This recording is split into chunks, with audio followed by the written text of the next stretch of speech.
siempre fui aquí feliz. Allí, en todos sitios que fui, siempre fui feliz. Porque a mí gustábame cantar. Yo iba con las vacas por ahí, por esos prados, y siempre estaba cantando, trabajando sin parar, sacando trigo, maíz, sí, con las vacas. Uf, hay cosas muy duras, pero bueno, ¿qué se va a hacer? Pero yo estuve en Madrid, porque no quería apañar castañas.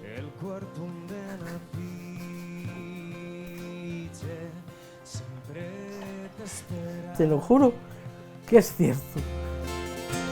Bueno, afán a las vacas, prácticamente aquí tienen todos. Tengo esos hijos aquí, tienen mucho, no pasa ninguna cosa ni hacen ninguna cosa que no digan, mamá, esto, siempre se aconsejan conmigo. Y la verdad que estoy muy orgullosa de ellos.